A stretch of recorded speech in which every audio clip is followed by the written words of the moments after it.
Para nosotros, Departamento de Filosofía, que tiene dos programas muy importantes, la licenciatura en Filosofía y la maestría en Estudios Filosóficos, cuya coordinadora es la doctora Nayeli Hernández Cornejo, a quien ustedes conocen. Tenemos el gusto de iniciar nuestros cursos, nuestro calendario siempre con una conferencia inaugural.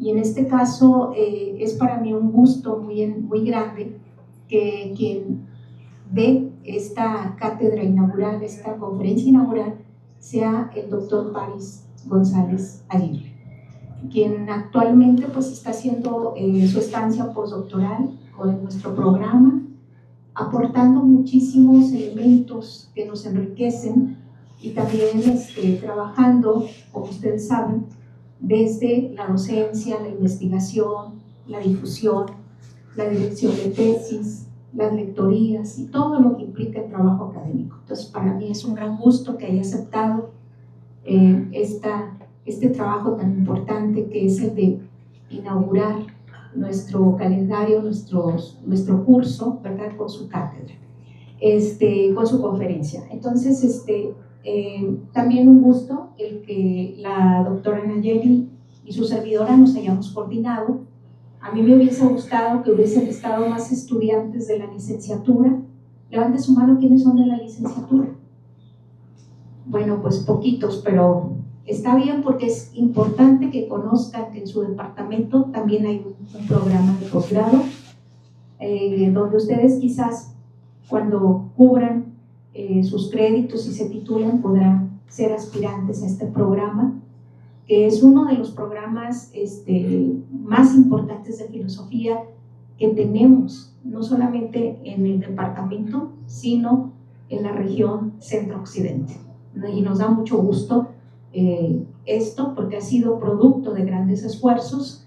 La maestría acaba de ser nuevamente evaluada de manera favorable por el CECITI, y esto garantiza el que este programa de calidad pueda seguir ofreciéndoles becas a nuestros estudiantes, pero que esto también a la vez nos exige y nos compromete a dar lo mejor, a titularnos, a ser buenos docentes y todo lo que implica en nuestra comunidad académica. Y sobre todo también que desde el pregrado se dé una formación que garantice que puedan ustedes continuar con un posgrado. Entonces me da gusto que estén aquí estudiantes de la licenciatura, y voy a ceder el uso de la palabra a la doctora Nayeli Hernández Cornejo, coordinadora de la maestría en Estudios Filosóficos, que hará la presentación a nuestro invitado. Gracias, Ceci. Bueno, buenos días a todos. Buenos días, Paris. Muy buenos días. Una disculpa también por el cartel, porque tiene tu nombre, pero bueno, difusión. Gracias a todos por su presencia. Bueno, como dice Ceci, hay siempre una cátedra inaugural del Departamento de Filosofía, que en esta ocasión coordinamos como el semestre pasado juntos. Y bueno, pues me da muchísimo gusto que sea el doctor Paris quien la dé. Como también les decía el semestre pasado, creo que hay un conjunto de temas, ¿no?, que estamos en un mundo realmente cada vez más difícil, de temas complicados, y pues que la universidad debe ser un espacio, no el único, por supuesto, pero un espacio importante, pues para que pensemos todas esas cosas más allá o conectado a su vez con nuestros proyectos de investigación, con nuestros intereses académicos. Pues también somos ciudadanos del mundo, somos, ¿no?, personas. Y en ese sentido, pues, ¿no?, hay un mundo político efervescente que cada vez es más confuso, que cada vez es más caótico y que también nos genera angustia sobre qué pasará, ¿no? Y una de estas cosas que sucede, pues, es esta ola conservadora, de derecha, autoritaria que hay en un montón de lugares y que se concreta en particular en esta oleada en contra de la crítica del feminismo, en contra de la crítica del patriarcado, Y entonces me parece que la conferencia de hoy es un tema súper pertinente, súper urgente y que nos involucra a todos, ¿no? Y además que justo, ¿no? Más allá de toda la crítica y de toda la, digamos, de construcción y que ha hecho el feminismo, pues también urge pensar de forma constructiva, ¿no? Y entonces esto es lo que le agradezco mucho a Paris que comparta con nosotros hoy. Sin más preámbulos, les voy a presentar su perfil y le doy la palabra. Paris es un académico especializado en el análisis crítico de las masculinidades y el ejercicio de las paternidades contemporáneas. Es doctor en Ciencias Sociales por el Colegio de Jalisco, aunque eres egresado de Filosofía. Filósofo de la licenciatura. Actualmente se encuentra realizando una estancia postdoctoral en la maestría en estudios filosóficos en el Centro Universitario de Ciencias Sociales de la Universidad de Guadalajara, en donde forma parte del cuerpo académico Adolescentes, Mundo y Vida. Además pertenece al Sistema Nacional de Investigadoras e Investigadores. Su trabajo se articula en torno a las masculinidades libres de violencia, paternidades corresponsables, estudios urbanos y neurodivergencias. Sus trabajos se interseccionan al analizar en cómo género, clase, etnia y neurodivergencias configuran experiencias de exclusión o propician el ejercicio de la agencia y delinean subjetividades e identidades. Bueno, sin más, muchas gracias, Paris, por aceptar y te cedo la palabra. Muchísimas gracias, muchas gracias. Aprecio la invitación muchísimo y aprecio a ambas. Les agradezco mucho que me tomaran en cuenta para esta presentación, sobre todo algo tan importante como la inauguración del periodo lectivo. En este caso, yo les voy a platicar sobre la filosofía situada, la ética del cuidado y las posibilidades que esto representa para construir masculinidades libres de violencia. En ese sentido, creo importante, ya lo hacía Nayeli, me hizo el favor de presentarme, pero también explicarles de dónde vengo yo. Estudié filosofía justamente aquí en la UDG, tengo muchísimo cariño por esta licenciatura, particularmente porque conocí personas súper importantes para mi formación, como la doctora Ana Cecilia, entre otras y otros. Estudié desarrollo social, también aquí en la maestría en gestión y desarrollo social. Ese es un brinco súper importante porque desde lo abstracto tuve que pasar a cuestiones mucho más sociales y relacionadas con, si me lo permiten, la realidad, entre comillas. E hice mi doctorado en ciencias sociales, lo que pues, me preparó para tener una visión distinta, por decirlo de alguna manera, de venir de filosofía, desarrollo social e intentar pues, abordarlo desde las ciencias sociales. Mi trabajo se intersecciona en los estudios críticos de las masculinidades, de la ética del cuidado y la responsabilidad, las paternidades responsables. Mi abordaje es desde la cultura urbana, los procesos identitarios y evidentemente pues la neurodivergencia como lo comentaban. Una de las cuestiones importantes es que mi trabajo se aborda de una manera, podríamos decir que anecdótica, pero ojo, no es solamente el contar lo que me ha pasado a mí como papá, como hombre, como persona neurodivergente, sino qué es lo que me posibilita a mí de todas estas variables, por decirlo de alguna manera, a hablar de una manera distinta sobre las masculinidades en este caso. Me permite analizar, comprender y, en el mejor de los casos, transformar una realidad muy particular.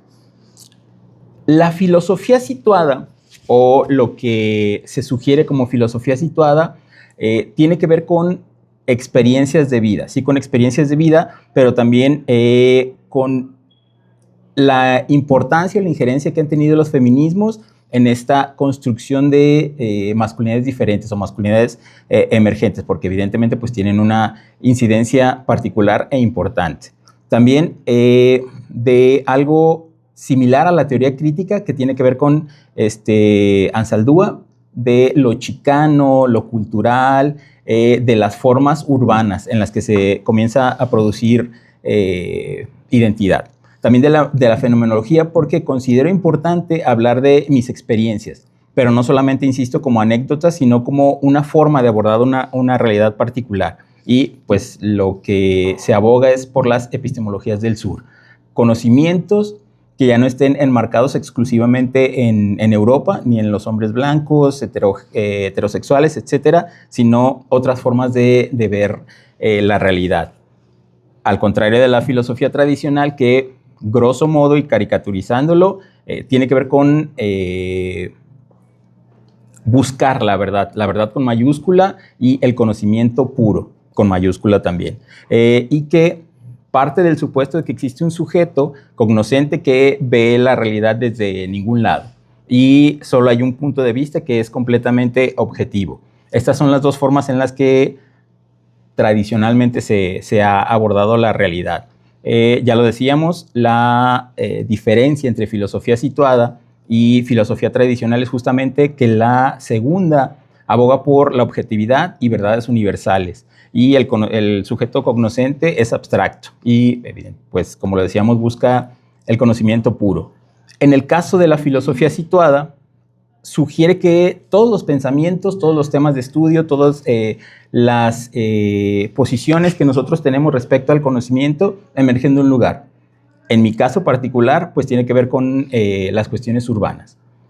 El sujeto de conocimiento es localizado, es localizable, es de carne y hueso y está situado en una realidad particular que se asume que esa realidad le incide. Y también esta filosofía situada permite hacerse cargo del sesgo. Siempre se parte del supuesto de que hay sesgos, de que hay el mismo hecho de elegir un tema de investigación tiene que ver con un sesgo. En mi caso particular, la paternidad me hizo cuestionar mi lugar como hombre, porque, insisto, pues soy cuidador primario y eso me hizo ver los mandatos de género de una manera muy particular, que no se aplicaban a mí por completo. Y se observa desde el interior, desde lo que está sucediendo en el sujeto. La pregunta, a partir de estas sugerencias, o particularmente desde una filosofía situada, tiene que ver justamente con nosotros y nosotras y nosotres. ¿Cómo es que podemos pensar o actuar de una forma ética en un mundo donde las estructuras de poder se nos presentan como naturales, como incuestionables e inamovibles? ¿Cómo es que nosotras, nosotros, nosotres, como filósofos, filósofas, podemos incidir en un mundo particular? Y sobre todo, a mí me ha surgido, o desde que estaba yo en la carrera de filosofía, ¿cuál es la relevancia de hacer trabajo filosófico? Si en el México que vivimos es violento, clasista, heteronormado, ¿cuál sería la importancia de nuestro trabajo filosófico?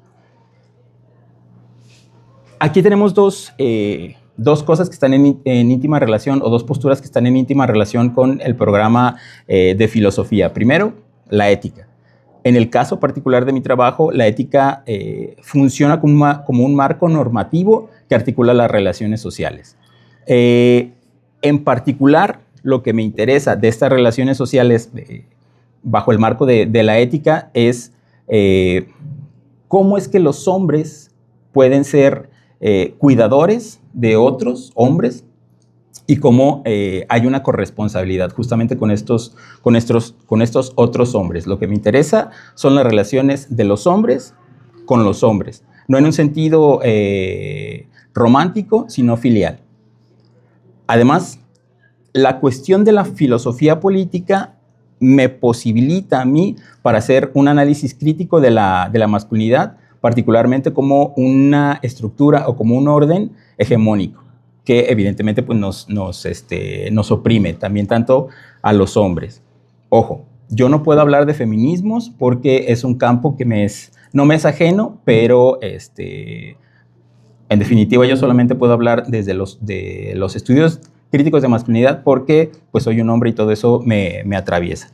Entonces, la ética sirve como un marco normativo y la filosofía política posibilita el análisis crítico de la masculinidad como un orden hegemónico.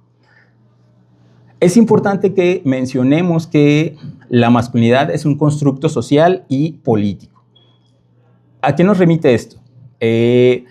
La masculinidad el género, en general, valga la redundancia que no es como tal, son constructos sociales. ¿Qué tiene que ver esto? Que se ha llegado a ciertos acuerdos, por decirlo de alguna manera, en lo que es un hombre y en lo que es una mujer. Hay expectativas de género, roles de género y prácticas de género. Se propone observar la masculinidad como un constructo social y político, porque esas masculinidades son un orden sobre las subjetividades. No solamente nos hablan de opresión y dominación, sino que también producen estas subjetividades. Y bajo esa idea de masculinidad hay una pedagogía de la violencia que nos dice a nosotros cómo debemos ser hombres, y hay mandatos particulares como la competencia, como el distanciamiento sentimental, o como que los hombres debemos aparecer fuertes, como fuertes siempre, y no debemos, seguramente conocemos todos y todas este mandato, no debemos llorar. Ahora, cabe preguntarnos qué es esto de la masculinidad, porque pareciera que es una cosa común que nos atraviesa a todas y todos, pero considero importante que la definamos. Tenemos ciertos mandatos de masculinidad hegemónica que tienen que ver con formas de ser en el mundo, que nos dice a nosotros y particularmente a nosotros cómo es que debemos ser. No es solamente una cuestión punitiva, sino que nos posibilita ciertas cosas y sobre todo nos ofrece una identidad que es estable, que es estática y nos da un cierto tipo de seguridad ontológica, si me permiten el término. Dicho esto, una de las posturas o de las sugerencias es que si lo vemos las masculinidades desde la ética del cuidado, podemos generar otro tipo de masculinidades. Ahora, vale la pena declarar cuál es mi marco de análisis. En el estudio que estamos haciendo en este momento, la doctora y yo, estamos hablando de hacer esquina, de la violencia y de el barrio. En este hacer esquina, se espera que se haga esquina, no sé si conozcan el término, tiene que ver con el apoyo del barrio, de las pandillas, a otros miembros de las mismas. Pero tiene que ser con violencia. También se parte del supuesto de que en las paternidades tradicionales, uno de los roles particulares y el que pues es más visto, por decirlo de alguna manera, tiene que ver con ser el principal proveedor. Se toman el barrio y las paternidades como territorios en disputa, desde los cuales se pueden ver otras aristas, no nada más, o la idea es no verlas exclusivamente desde la violencia o desde ser proveedor, sino que hay otras aristas que desde esta filosofía situada, desde la experiencia personal, se pueden abordar. Ahora, una de las preguntas importantes es cómo transformamos estos mandatos hegemónicos en posicionamientos éticos y políticos que puedan derivar en cuidados comunales.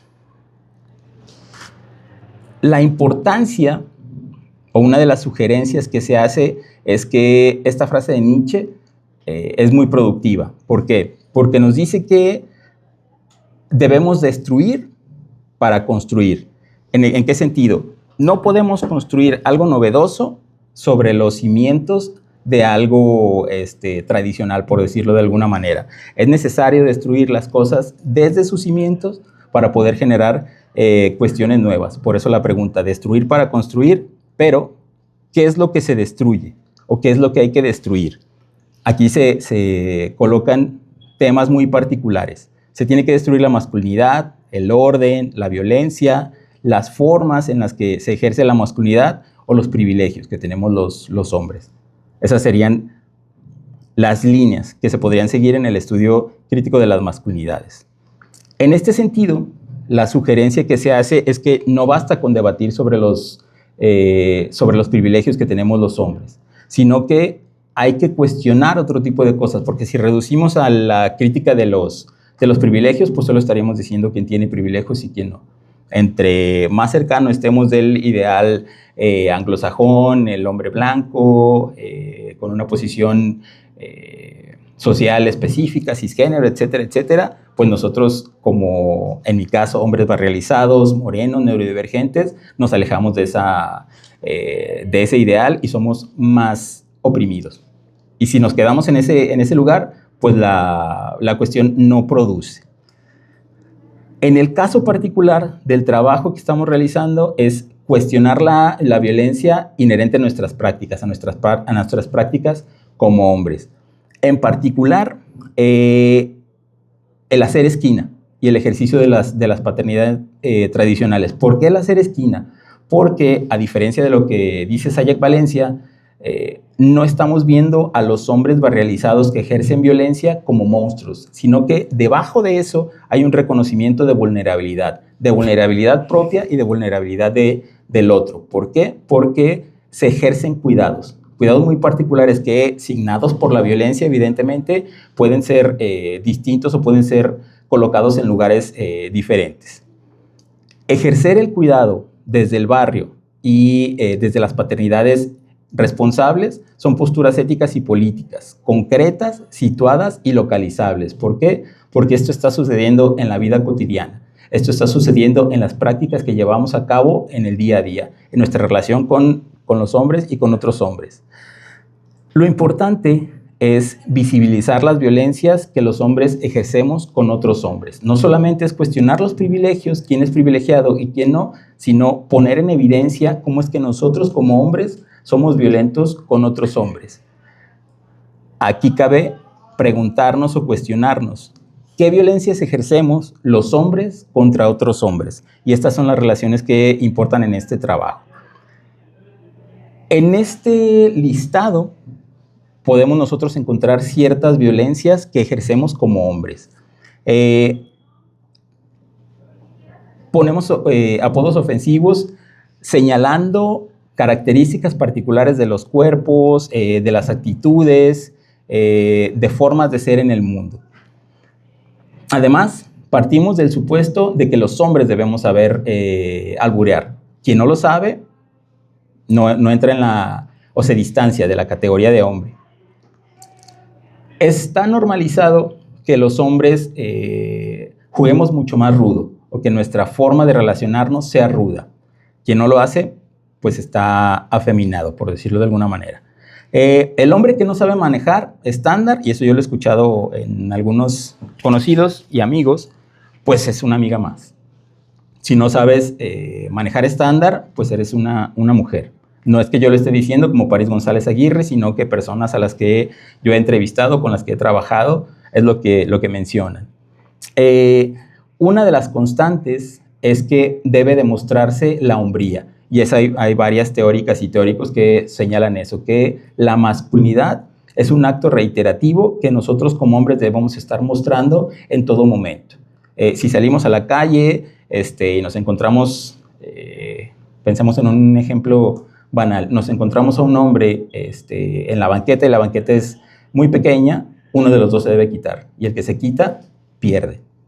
Esas son el tipo de violencias cotidianas que nosotros como hombres estamos realizando o se ejercen sobre nosotros.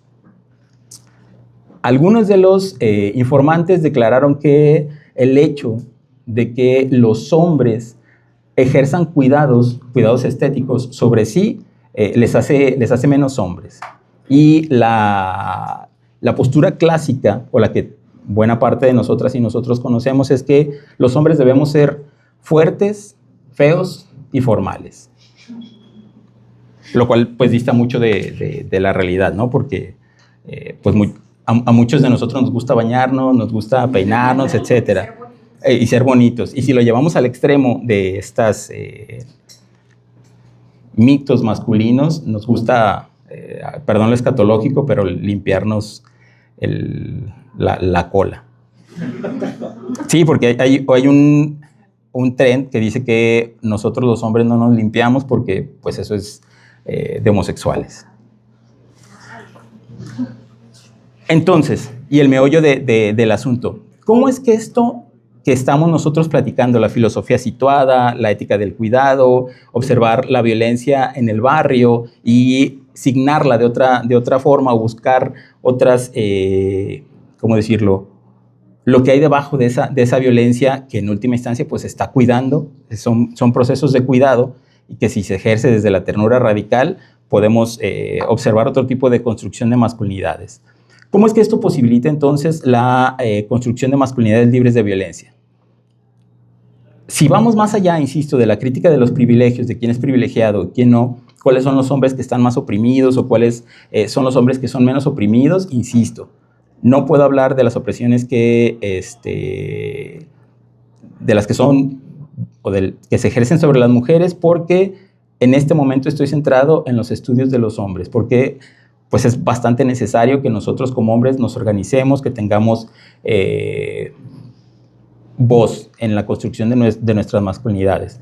Es importante centrarnos en las prácticas y las relaciones sociales de los hombres, porque si la masculinidad tiene que ser mostrada, demostrada y ejercida en todo momento mientras estemos frente a los otros, si cortamos esa necesidad violenta de mostrar nuestra masculinidad, pues probablemente podamos construir masculinidades distintas.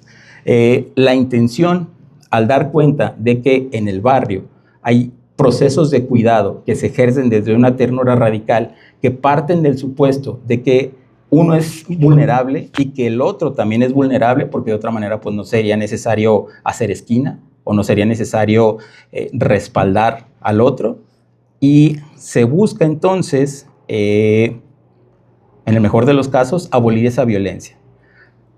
Lo menor que buscan las investigaciones como la que estamos realizando es justamente dar cuenta de la violencia, que los hombres demos cuenta de la violencia que estamos ejerciendo y en la medida de lo posible pues disminuyamos al menos ese ejercicio de las violencias. Poner apodos, aprovecharme del que es más débil, relegar a los que son menos masculinos, a los que tienen rasgos particulares, etcétera, etcétera. Entonces, la intención o el puente que se intenta tender es que los hombres dejemos de ejercer violencia contra otros hombres. Cuando se logre esto, cuando haya o estemos más cerca de las masculinidades libres de violencia, probablemente la violencia contra las mujeres que ejercemos los hombres disminuya. Porque necesitamos, desde estos mandatos masculinos de la masculinidad hegemónica, demostrar nuestra hombría. ¿Y cuál es la mejor forma y la más palpable? Siendo violentos. Entonces, lo importante o lo que considero más importante de esta charla es justamente interpelar a ustedes. El estar aquí no solo implica adquirir conocimiento y conocimiento filosófico, sino que implica una responsabilidad con el otro, una responsabilidad con la sociedad. Es importante que ustedes piensen de formas diferentes a las normalizadas. Si bien hay tradiciones, hay teorías que están instauradas, es importante que ustedes las piensen de manera diferente. Quizá no para cambiarlas, pero sí es importante abordarlas desde ópticas distintas que en el mejor de los casos pueda ser llevada a la práctica o que puedan ser llevadas a la vida cotidiana. Que algunos de los proyectos que yo he escuchado, por ahí van más o menos la idea. Y en el caso particular de mi trabajo, las masculinidades o la importancia no es reducir la discusión a los privilegios, sino observar otras aristas, como la relación que tienen hombres con hombres y cómo estas relaciones generalmente están signadas por la violencia y la necesidad o el mandato de probar que somos hombres frente a los demás hombres. Entonces, la pregunta o las preguntas que yo les hago, que me gustaría que las interiorizaran o al menos las tomaran en cuenta. ¿Desde dónde van a interrogar ustedes al mundo? Esto que está afuera, esta realidad que está sucediendo, este México violento, clasista, racista, machista, ¿desde dónde lo van a interrogar? ¿Existe? Sí. ¿Nos afecta? También. Pero lo van a ver desde ese ningún lugar, lo van a ver como sujetos cognoscentes trascendentales o van a estar situados en una realidad particular que les permita generar pensamiento particular. Creo que las personas que estudian filosofía lo hacen por algo. No es que solo vengamos a obtener conocimiento, sino que hay algo que nos quema por dentro, algo que nos está, que es una urgencia de conocer, una urgencia de saber, pero no solo por el saber, por eso el amor que le tenemos. Si nosotros damos, nosotros, damos cuenta de las interseccionalidades que nos atraviesan, esto les posibilita a ustedes para ver tradiciones filosóficas, teorías filosóficas con ojos críticos y sobre todo novedosos. Y me gustaría cerrar haciéndoles saber que es muy importante que ustedes sepan que la rabia que tienen es un regalo. Y eso sería todo de mi parte. Muchísimas gracias.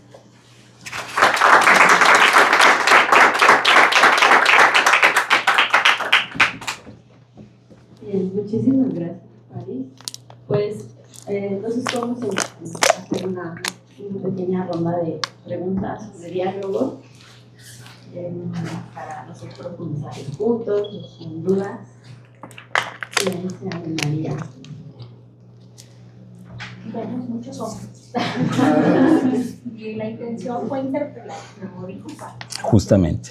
Si haya preguntas, pero también comentarios, puntos de vista. Sobre todo los hombres que somos hegemónicos, porque la persona que está aquí también era un hombre hegemónico, que fue violento con otros hombres, muy violento.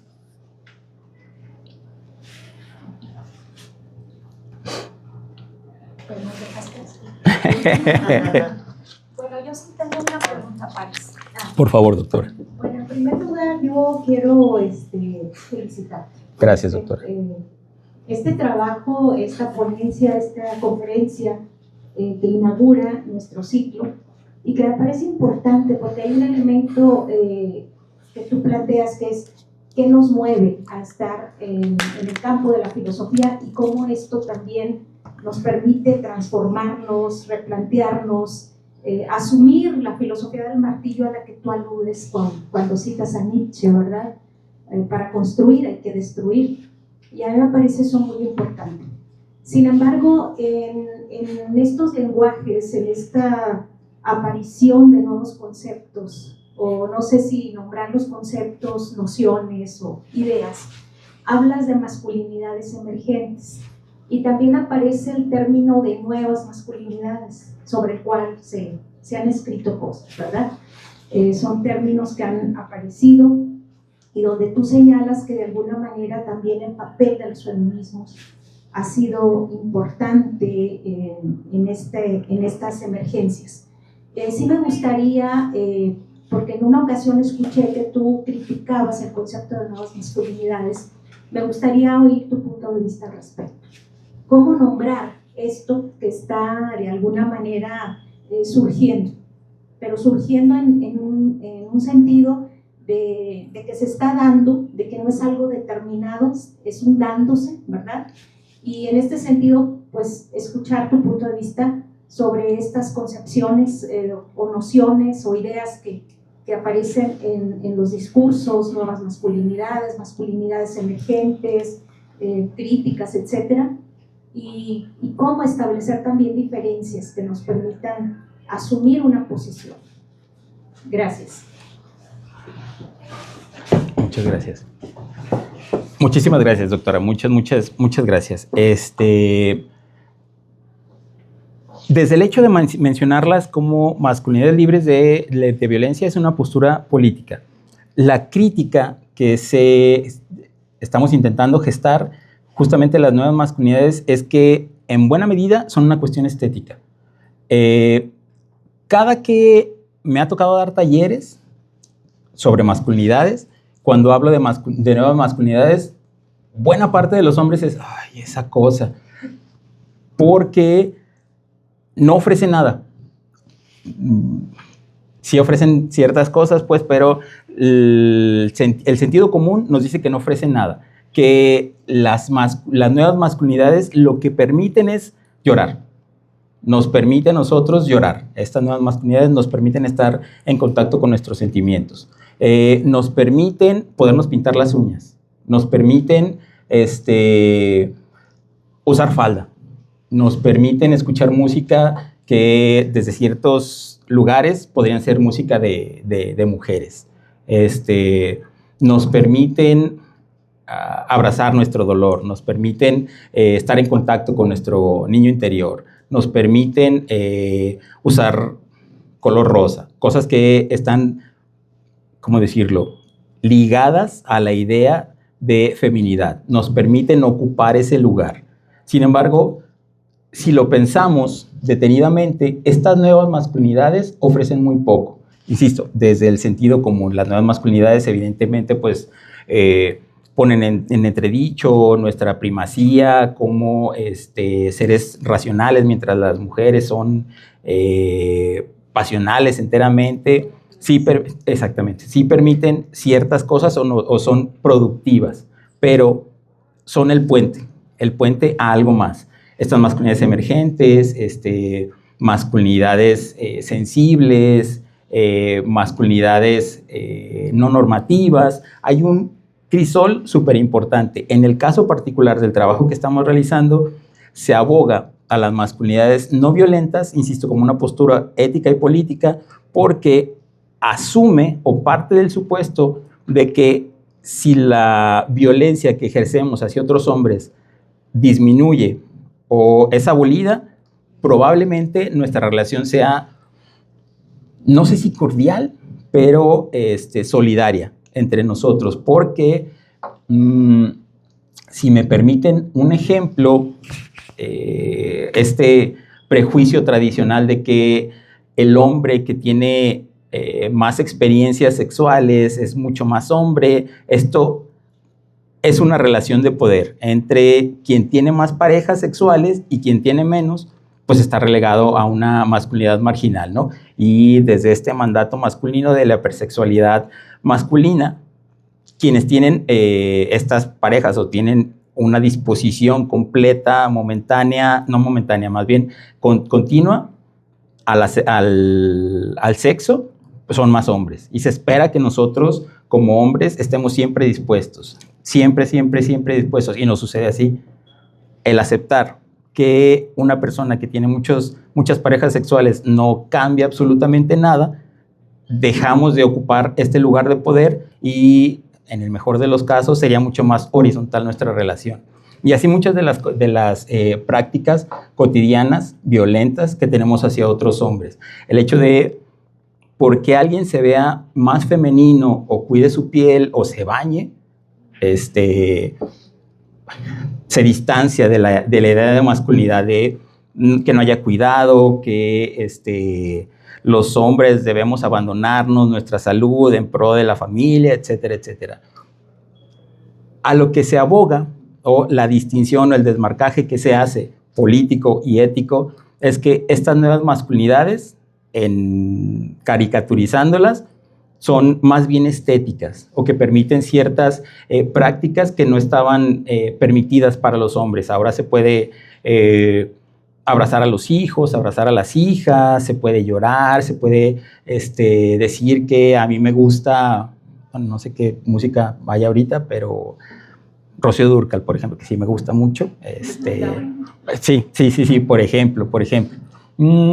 Es por eso, y es una pregunta súper importante hacer el desmarcaje con las nuevas masculinidades, particularmente desde el sentido común y lo que estamos proponiendo, las masculinidades libres de violencia, porque eso propiciaría una sociedad más equitativa, solidaria entre los hombres, y por ahí también estamos estructurando una noción de masculinidades solidarias, pero pues eso ya es mucho más adelante. Muchas gracias.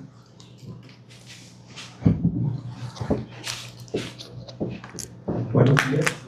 Una pregunta así muy general. Si partimos de Manuel Kant y la ética, el imperativo categórico implica, digamos, el respeto, el ver a las personas como fines en sí mismas y no como medios. Entonces, esta ética del cuidado, digamos, no sería implícita en Kant, el respeto, el cuidado al otro, independientemente de que sea hombre o mujer.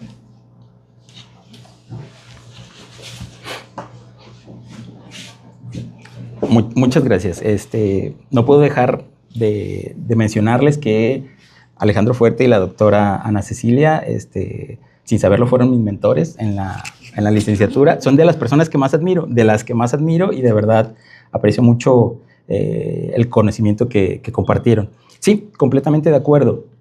De hecho, la intención es sustentar estas masculinidades solidarias en el imperativo categórico de Kant, por ejemplo, en el hecho de que de manera automática, sin pensarlo, nosotros debemos actuar en el beneficio o pensando en el beneficio del otro, no en el beneficio propio, que tiene que ser automático sin esperar ninguna recompensa. Desde Levinas, por ejemplo, en la cuestión de la otredad, en el reconocimiento del otro, pero lo estamos estructurando. Sí, completamente de acuerdo. En estos imperativos categóricos se incluye, pero en la práctica pues suceden algunas cosas distintas. Para la teoría es completamente necesario y lo hemos considerado. Insisto, buena parte de los postulados son filosóficos, pero pues lo estamos intentando. Pero sí, completamente de acuerdo contigo.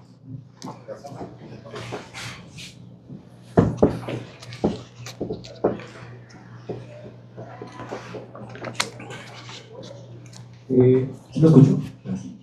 Una pregunta, profesor.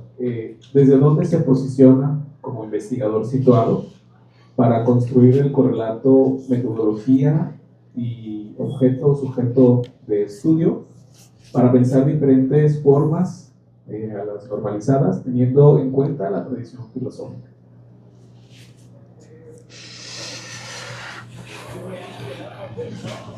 Gracias.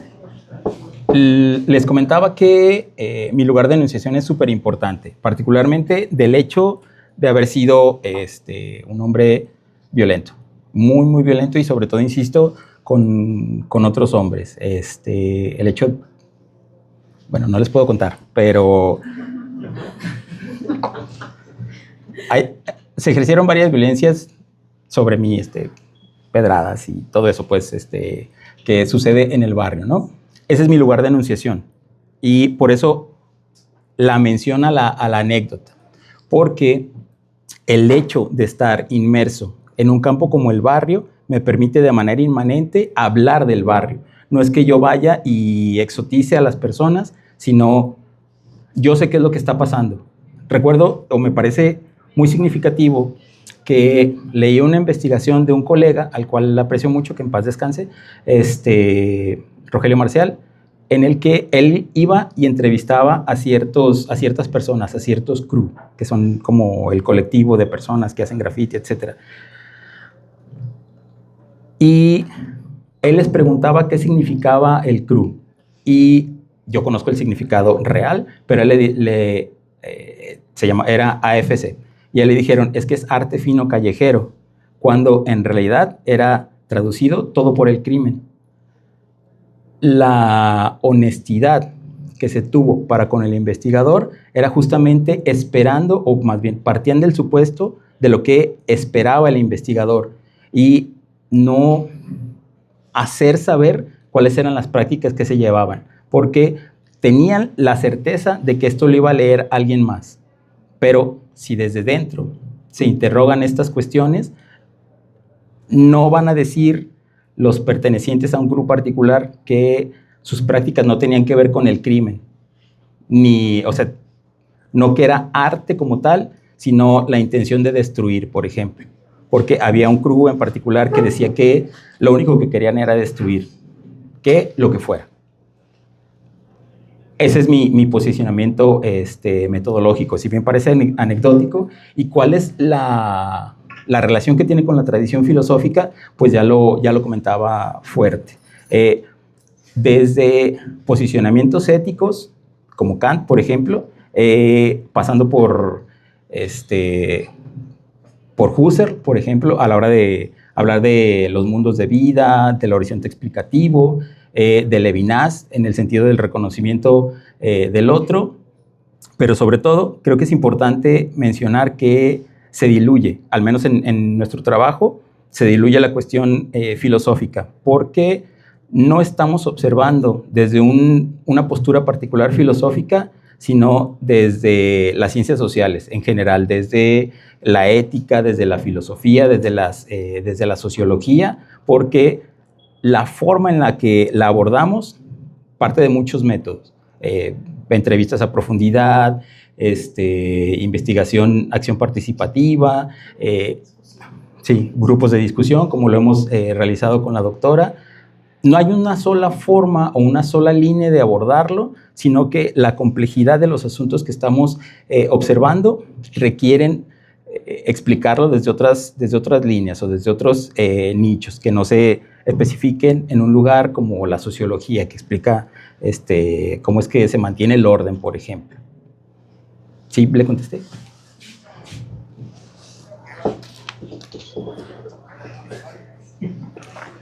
Buen día.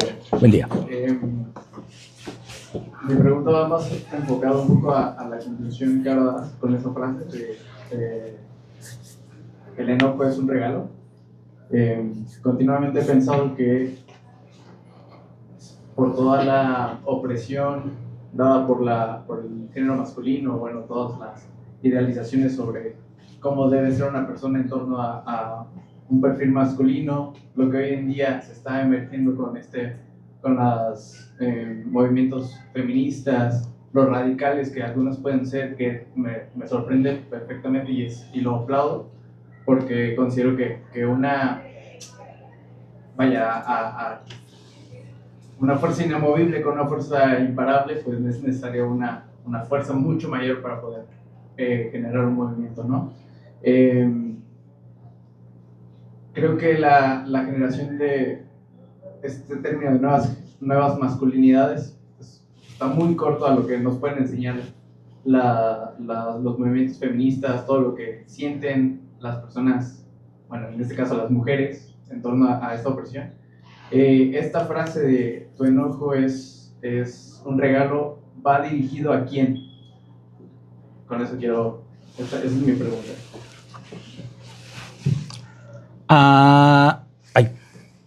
Gracias.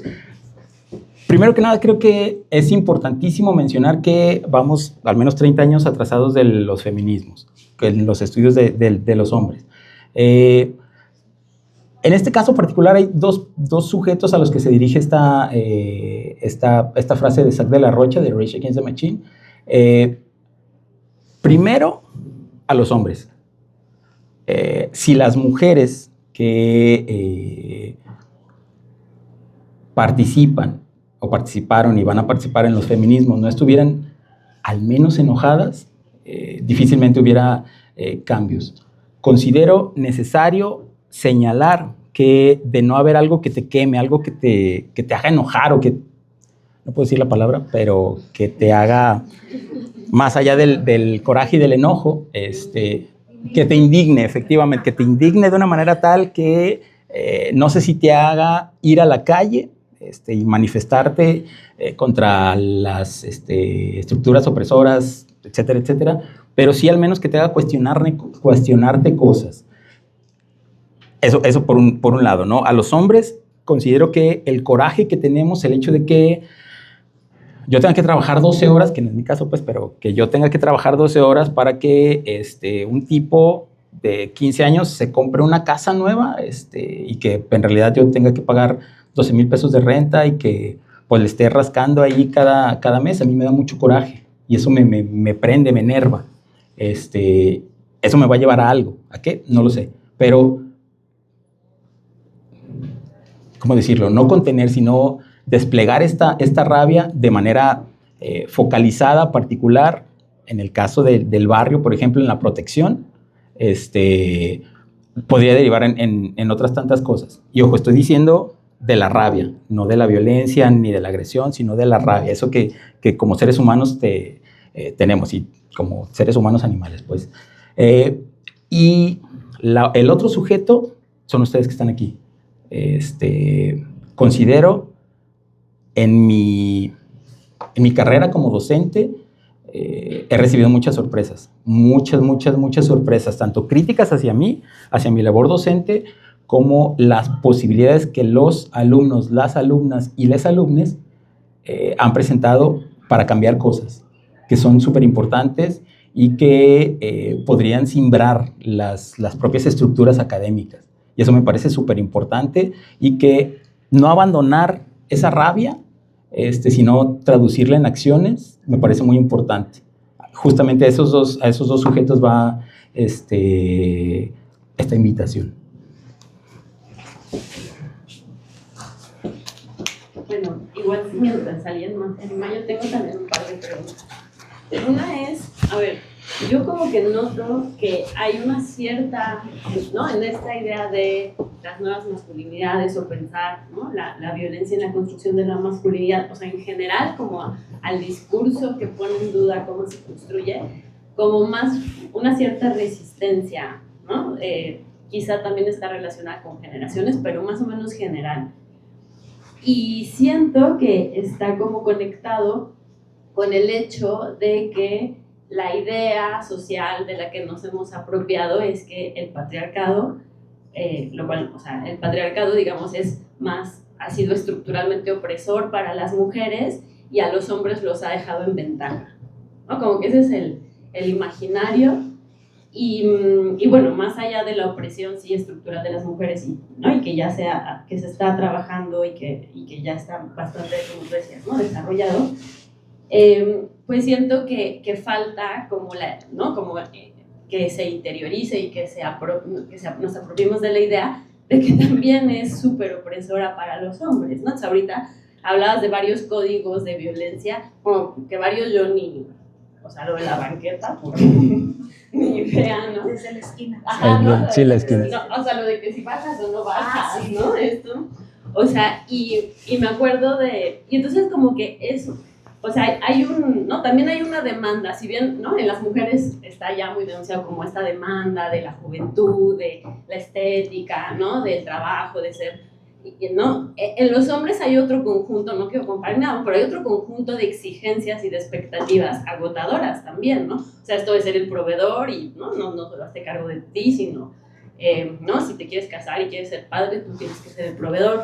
O el otro día veía un anuncio que me hizo pensar esto, ¿no? Veía un anuncio de un delineador para hombres, ¿no?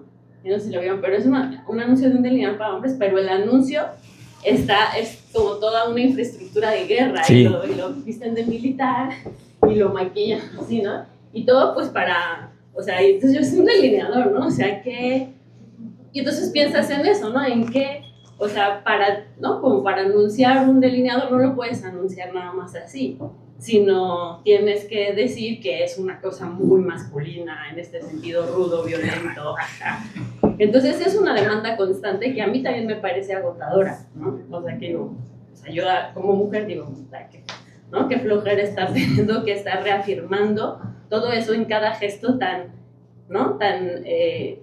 nimio como estos, ¿no? Entonces mi pregunta es si no hace falta eso, como iluminar esta parte que en verdad también es súper opresora para los hombres, para que también, ¿no? Haya como menos resistencia masculina a pensar las cosas, ¿no? Como tú dices, no sabemos qué va a pasar, pero a repensarlas de una forma que no les parezca como ofensiva o como otra vez esto, ¿no? Entonces, bueno, esa es una. Y la otra, bueno, ¿qué piensas sobre esto? Y la otra es como más de filosofía, o sea, como cuando decías como de la filosofía situada y lo que te preguntaba, ¿no? Sobre cómo te posicionas metodológicamente, y entonces pusiste en la presentación que había que hacerse cargo del sesgo que tenemos.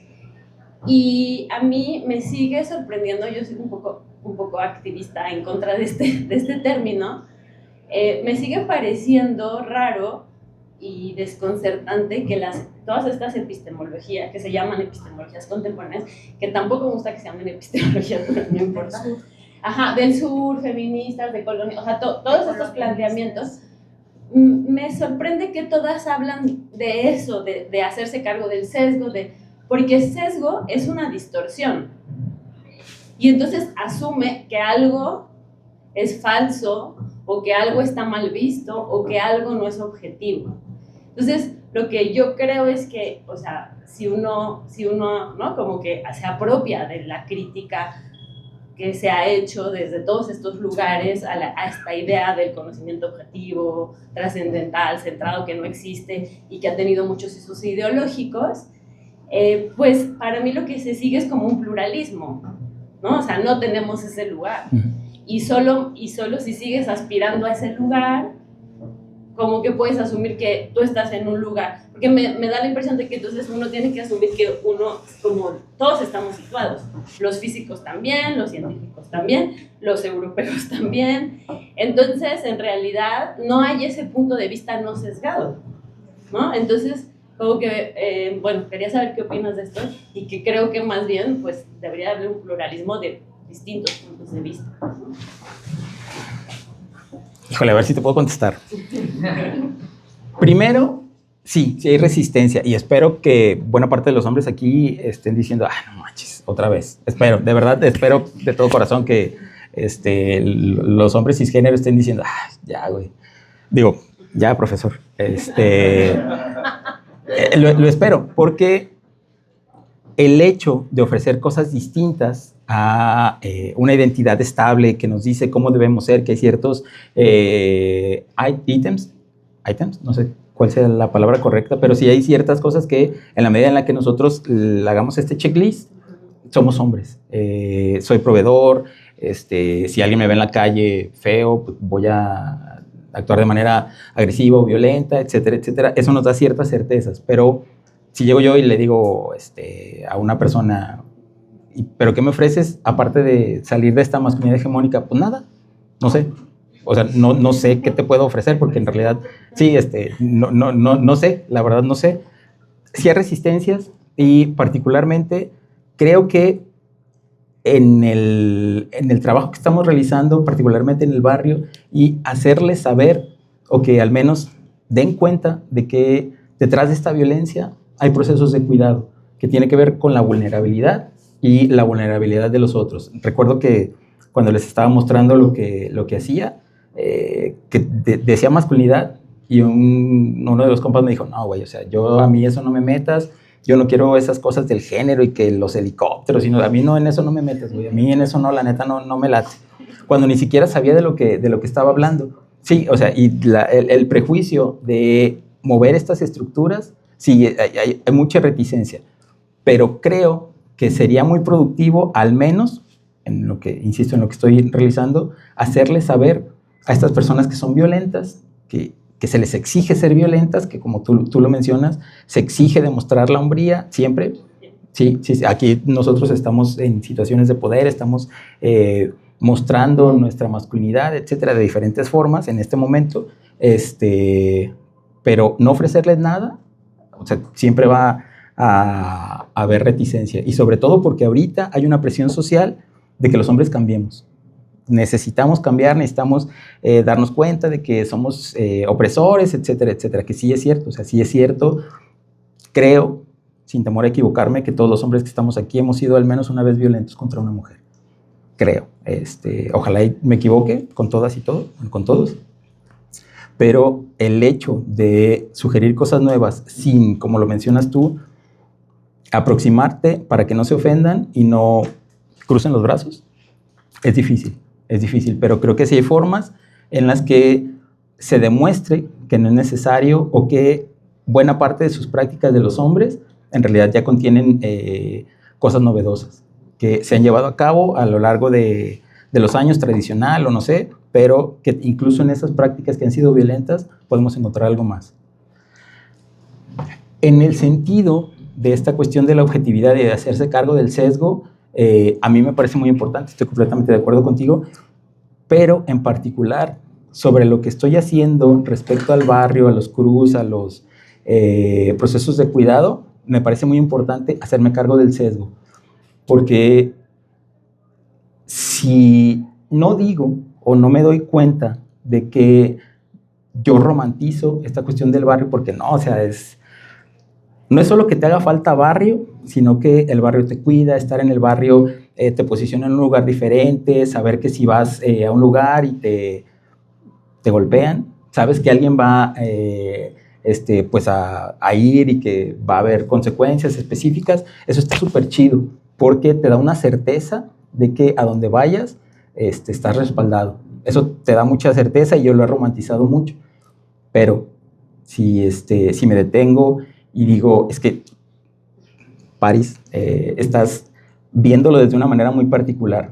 Y si no me menciona a mí mismo, estás de una manera particular, lo estás romantizando, puedo irme por otro lado, súper bonito, y no, es que el barrio, y que pues agarrarse a madrazos, valga la pena decirlo, pues está súper chido. Mostrar ese compañerismo, como dicen algunos, ese carnalismo. Si no lo veo, en mi caso particular, pues me iría por otro lado, que no sería, no objetivo, pero sí distante de la mayor posibilidad de objetividad. Sí te contesté. Muchas gracias. No sé si alguien más quiere preguntar algo. Bueno, pues entonces con esto cerramos. Muchísimas gracias, Pari.